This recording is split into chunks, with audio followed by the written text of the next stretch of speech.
je voudrais saluer tous ceux qui regardent ce direct. Je suis Kei, Côte d'Ivoire. Alors, je tenais à dire que si le Mali et le Burkina et la Guinée Conakry veulent se mettre ensemble pour créer leur fédération, mais ça c'est leur problème. C'est leur problème et ça ne concerne que eux.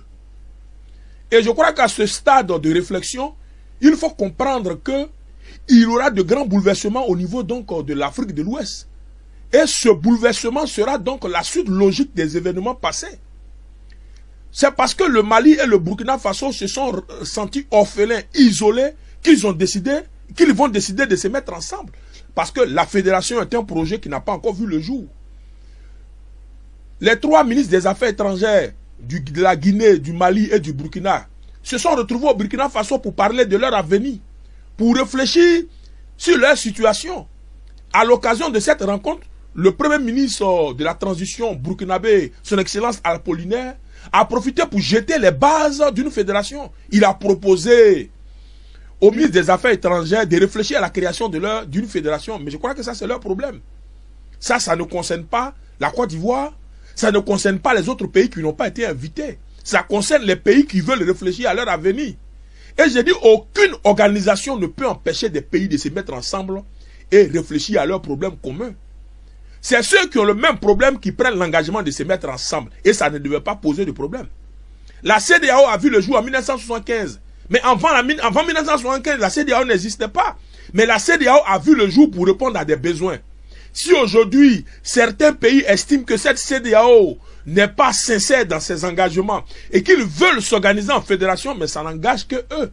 Et je dirais c'est tant mieux pour le Burkina, c'est tant mieux pour le Mali et c'est tant mieux pour la Guinée. S'il y a quelqu'un qui s'oppose, mais ce quelqu'un s'oppose de façon injuste, parce que s'opposer à la volonté d'un peuple de se mettre ensemble, c'est une entorse aux libertés des droits des peuples. Et je crois que la CEDEAO doit donc arriver à l'évidence que si le Mali et le Burkina et la Guinée venaient à créer une fédération, ce serait donc son échec et sa disparition. Parce que, voyez un peu le Mali, le Burkina et la Guinée former une seule nation, ce sera une nation de plus de 1 million de kilomètres au carré, et 1 million de kilomètres, c'est quand même, ce sera la plus grande nation de l'Afrique de l'Ouest. Elle aura donc une puissance qui va surpasser tous les autres pays. Alors, parlant de la CEDEAO et de son échec, il faut reconnaître que la CEDEAO a échoué dans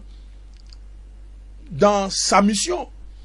Parce que cette CEDEAO qui devrait donc réfléchir à aider le Mali et le Burkina dans l'attaque des djihadistes, et qui ne l'a pas fait, aujourd'hui la CEDEAO n'a pas un chronogramme clair dans sa lutte contre les djihadistes.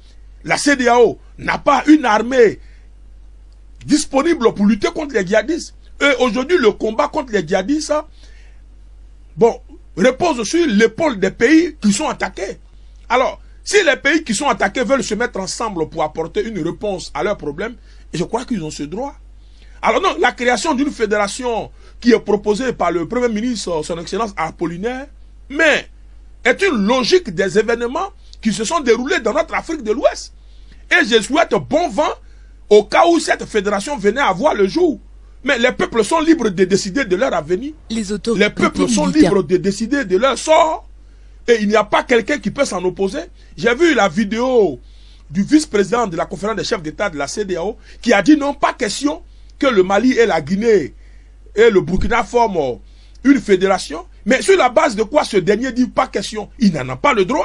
Les peuples sont libres de créer, de se mettre ensemble et de réfléchir à leur avenir. Et je dis, mais aujourd'hui en Afrique de l'Ouest, il y aura de grands changements, de grands bouleversements, et cela répondra donc à des besoins spécifiques. Ces changements à venir vont participer au bonheur des peuples. Alors quand la CEDEAO demande au Mali d'organiser les élections sans auparavant elle-même déclencher son chronogramme afin de lutter contre les djihadistes, la CEDEAO ne lutte pas contre les djihadistes. Le Mali est en train de mourir, les populations au Mali sont en train de mourir, des familles sont en train d'être arrachées à leurs proches. Pendant ce temps, la CEDEAO ne réagit pas. Et ceux qui aujourd'hui ont le destin de leur pays dans leurs mains et qui veulent lutter contre ces djihadistes ne sont pas épaulés par la CEDEAO. Le président Embalo Sissoko, président en exercice de la CEDEAO, qui avait promis la création d'une armée pour aller contre les djihadistes, à quel niveau se situe donc la création de cette armée? Est-ce que jusqu'à présent les djihadistes sont disparus? Mais par contre, on donne un chronogramme, on demande aux gens d'organiser des élections dans des conditions difficiles. Est-ce qu'actuellement le Mali peut organiser des élections alors que ce Mali n'a pas la totalité de ses terres? Est-ce qu'actuellement le Burkina Faso peut organiser des élections alors que ce Burkina Faso même est en guerre, ça fait plusieurs mois? Alors je crois que les pays qui ont des problèmes, on doit les laisser se mettre ensemble, ils vont réfléchir à leurs problèmes. Et je pense que nous allons prendre acte. La CEDEAO doit prendre acte. Elle ne doit pas s'en opposer. Elle n'en a même pas le droit de s'en opposer. Parce que les peuples sont souverains. Les peuples sont libres de décider avec qui marcher et comment s'organiser. Si le Mali et le Burkina et la Guinée veulent se mettre ensemble, mais c'est tant mieux. Et voilà, c'est tant mieux. C'est pas la peine d'en polémiquer ou de revenir pour dire que tel n'a pas le droit. Personne ne peut décider à la place des peuples et des pays. Les pays qui sont souverains et qui sont libres peuvent prendre leur destin en main. Et j'ai dit, les bouleversements, mais ça vient. Il y aura des changements, mais des changements qui pourront aider des peuples à vivre. Et moi, qui est dans ces conditions, je souhaite bon vent. Oui, je souhaite bon vent à tous ces pays-là. Alors, il y a des gens qui disent que oui, moi, je soutiens les faiseurs de coups d'État, que moi, je suis avec ceux qui ont pris leur pays en otage. J'ai dit, mais ce débat-là, il est derrière moi. Il fut un moment où je passais mon temps à dire tel n'a pas le droit d'être président, que tel a fait un coup d'État. Mais je crois qu'au stade où on est arrivé là, bon, revenir sur ces détails-là, mais ne vont pas aider ces pays-là à aller de l'avant. Aujourd'hui, je crois qu'il faut aider ces pays à sortir des problèmes. Et c'est dans cette logique que je m'inscris. Je suis désolé pour ceux qui ne me voient plus en train d'insulter Assimi Goïta. Je suis désolé pour ceux qui ne me voient plus en train d'insulter Mamadi Doumbia ou les autres. C'est parce que simplement j'ai évolué dans ma manière de voir les choses. J'estime que ces pays ont besoin d'être aidés. Il faut aider ces pays à se retrouver, que de les fustiger. Ça règle quoi si moi je passe mon temps à insulter Assimi Goïta? Bon, quelle solution et quel avantage ça apporte aux Maliens? Voilà.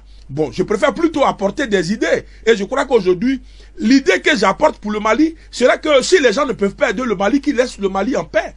L'idée que j'apporte aujourd'hui, serait que s'il n'y a personne pour aider le Burkina à lutter contre les djihadistes, mais que les gens laissent les Burkinabés en paix.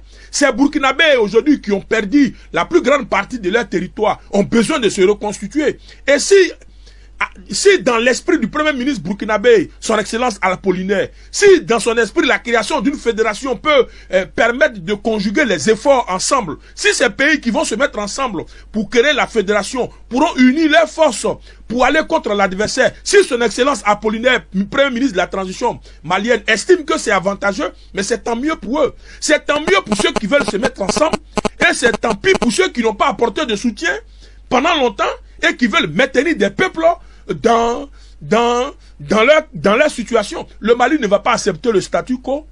Le Burkina ne va pas accepter son actuelle situation. Et ceux qui ont des problèmes ont le droit de se mettre ensemble pour réfléchir à leurs problèmes. C'était KI Côte d'Ivoire. Je prends toujours plaisir à donner mon point de vue sur l'actualité de mon pays, mais aussi sur l'actualité internationale, notamment de ma région Ouest-Afrique. C'était KI Côte d'Ivoire. Je vous remercie.